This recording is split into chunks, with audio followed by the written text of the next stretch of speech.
Good evening and welcome. I'm Sheila Balgobin and I am the Dream Decipherer, and I help you to crack the code of your sleep and dreams so you can sleep sound and dream deep. This evening I have one dream which has kind of several parts to it. So let's get into it and see what's going on here. The dreamer reports that he was in a seaside town with his wife and family, and they went to a church, but the pews were all outside of the church on the grass. With an aside from the dreamer that maybe this was because the church was in ruins, maybe it was because of COVID, or maybe it was for some other reason. He wasn't sure. The dreamer and the family sat in the front of the church of these pews outside on the grass on the right hand side. And as they knelt to pray, there were some women who were seated in the front on the left hand side watching them.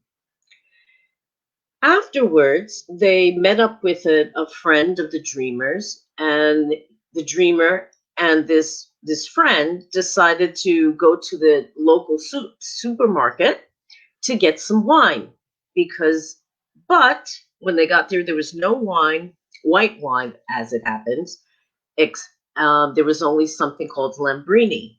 Now, Lambrini happens to be a pear cider, a sparkling pear cider, which does have alcohol content to it.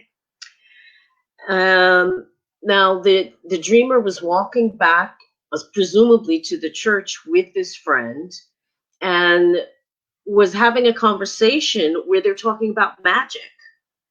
Now, the dreamer stated that back in the old days, in ancient times, that magic was understood and used by elite societies and the priesthood, but had degraded somehow and become shrouded in secrecy and only known to these people, as opposed to being open and free to everyone.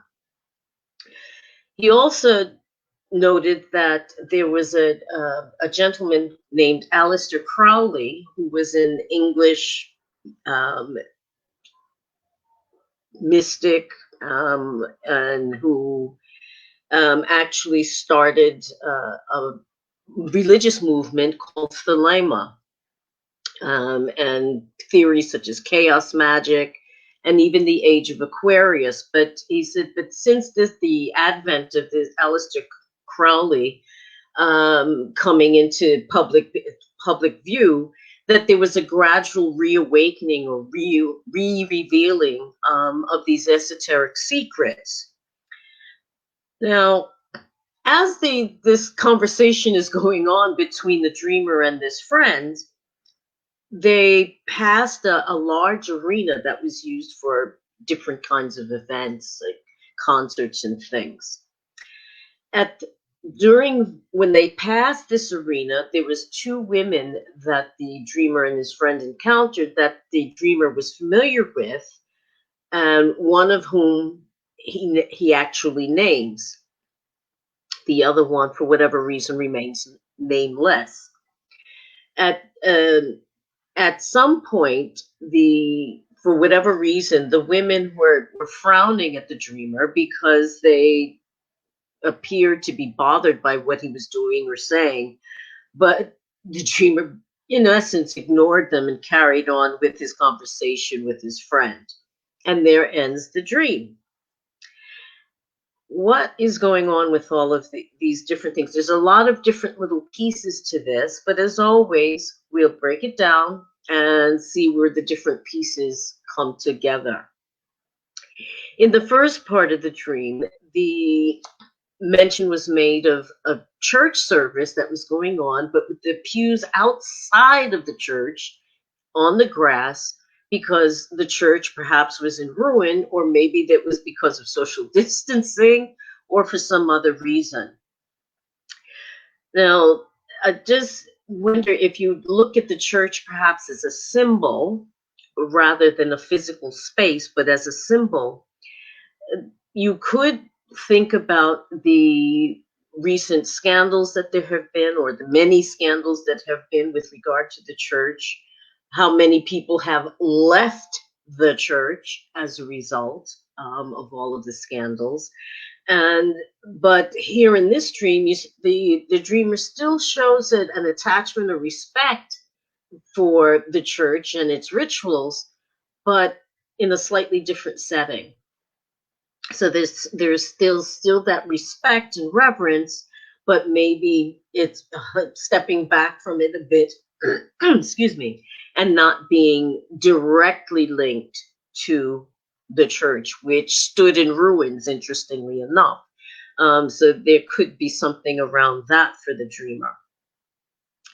Now, the seaside, the dreamer is with his family a wife and family in a seaside town, and they decide to go to church on Sunday morning. Now, the seaside is not generally associated with going to church. Generally, people think of going to the seaside for vacation or holidays, for relaxation, for fun. But yet the dreamer found time still to be able to remember his spiritual side or obligations, if you will. So the expression that came to me about this was about being in the world, but not of it. And maybe there's something for that. There's also the implication of just a family time being spent, togetherness of the family in various environments.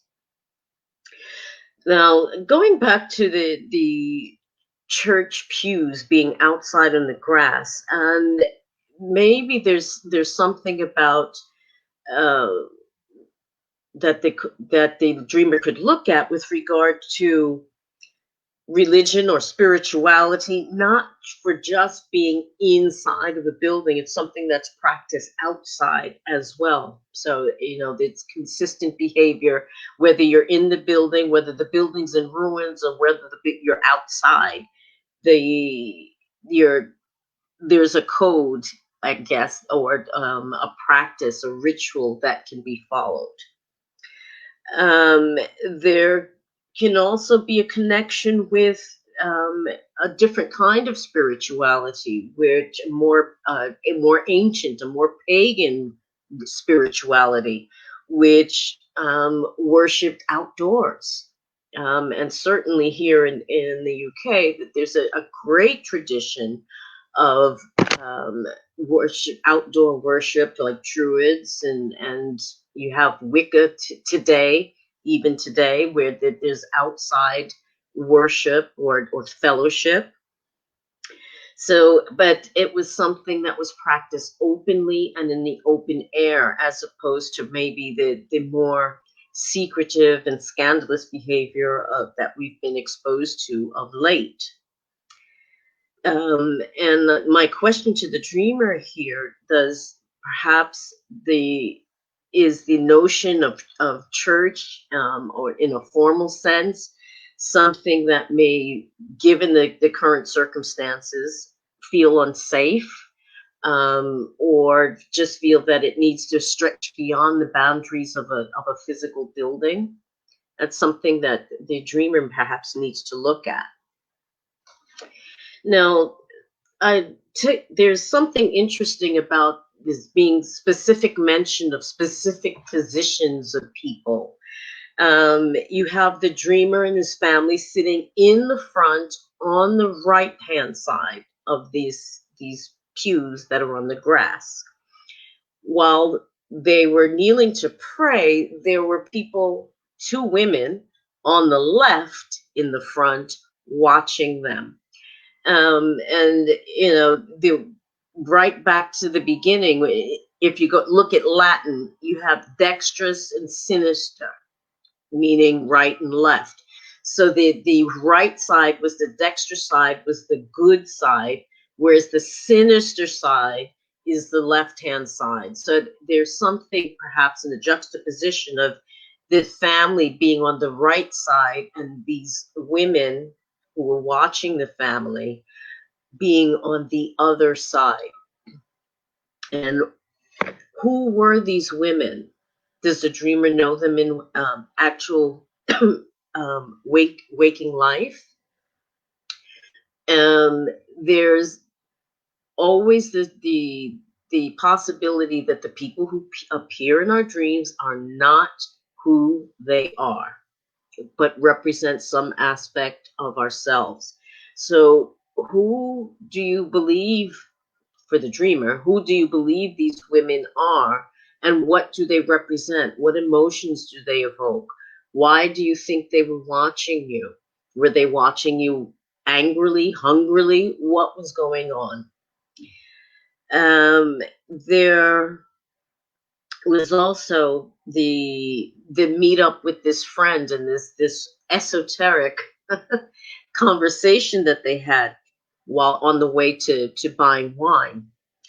The interesting, I mean, you think that the at this church that the family would have had wine in terms of communion, yet the friend and the dreamer go off to actually buy some wine at a local supermarket, but they didn't have any, so they didn't have it. They didn't have any wine, at least not after the service.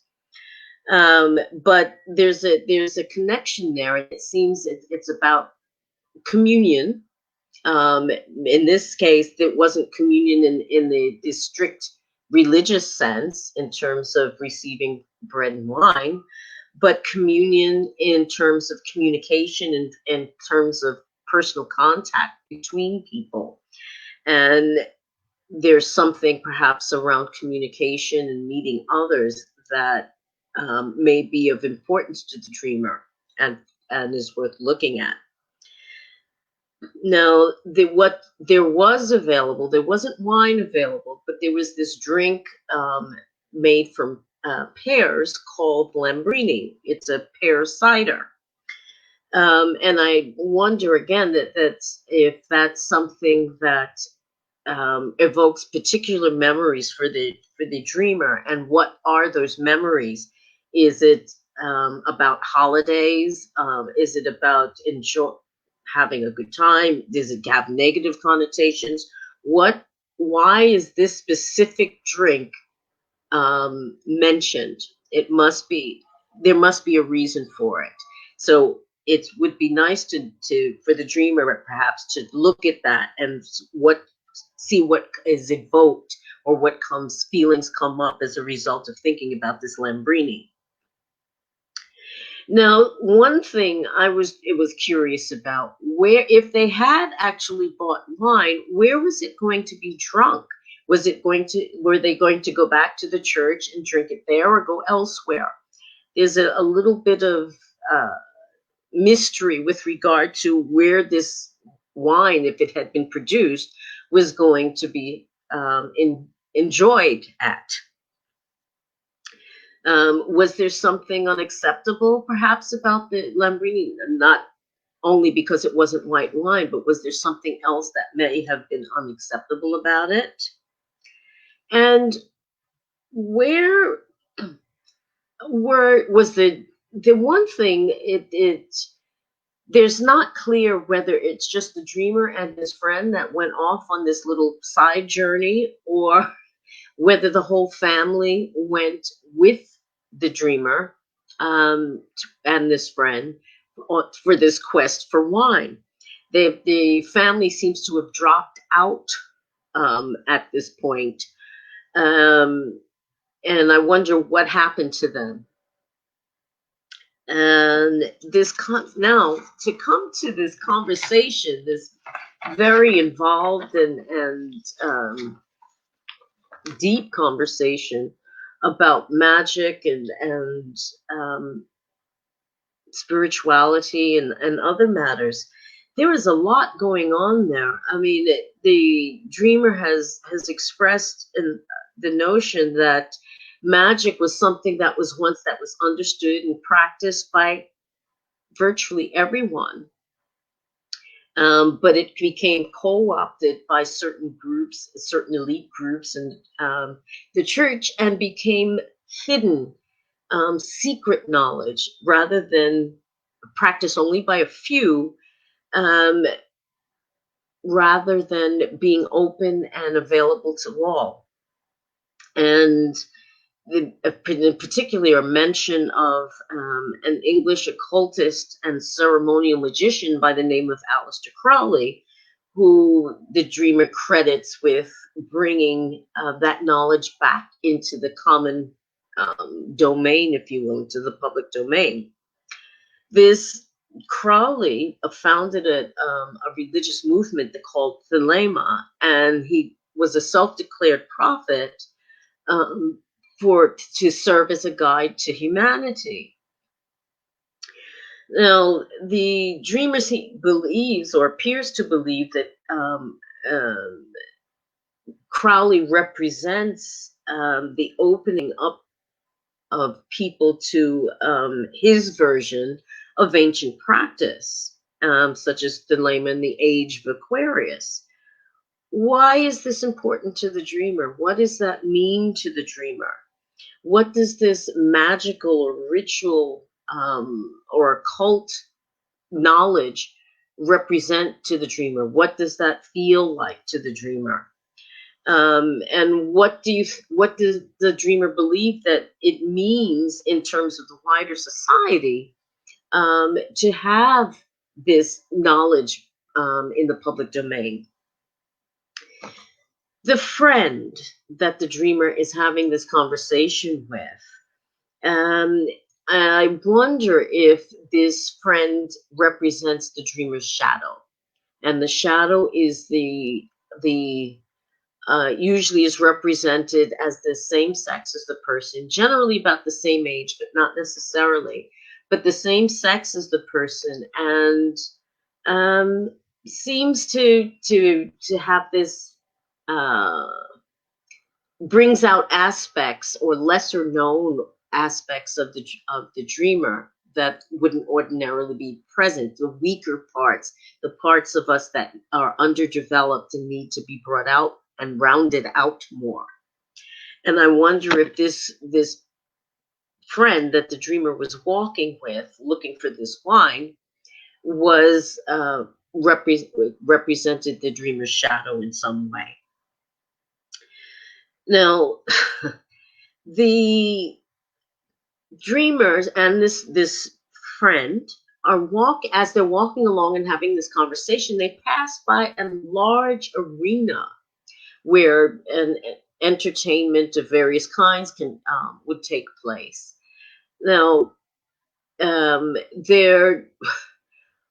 what was it about this arena that was so special that it needed to be noted on this journey that the dreamer and the friend were on? I mean, you think of arenas, I think of perhaps, like the Romans, where they would have these spectacles and gladiator fights and all kinds of things, or arenas today where sports from bullfighting to basketball take place. But a public space where people come together to cheer on or boo the people that are performing there. So what does that represent to the dreamer? What does this space represent to the dreamer? What does that evoke for them? There were two women that the dreamer knew, one of which is mentioned by name, the other not. And I wonder what it is about those two women that one was actually worthy of being, or was noticed by name, while the other was not. If they were known to the dreamer, are they known in waking life? What do they represent? Rather than just being two women that the dreamer knew, what in terms of qualities do they bring? Does resonate in some way or evoke something in the dreamer? Now, as this ongoing discourse between the dreamer and his friends is happening. These two women, like the women at the church, are observing the dreamer, and but seem to be disturbed in this case by the dreamer's remarks for whatever reason, and actually scowl. They're actually frowning, but the dreamer carries on nonetheless. Now, what ties all of this together is that you have open and honest behavior at like the church in the open air, as opposed to abuses of the church which have taken place in secret but have come out into the open air. You have twos again. You have two women in the sitting on one side of the church observing the dreamer and family, and you have two women while the dreamer was walking with his friend, another pair of twos, and the two women that the dreamer and his friend passed, who were disturbed for whatever reason by the dreamer talking on this particular subject or just talking in general. It's not clear why the women would seem to be annoyed by the dreamer speaking. So there's something about um, operating in open air, in daylight, where everyone can see you, and being hidden. And I wonder where perhaps the dreamer may need to look at where things are feel that there's openness and clarity, as opposed to things being hidden, being occult, being secretive, perhaps unsavory as well. And where in the dreamer's life there may be that kind of dichotomy of being open and then being hidden. Well, there you have it.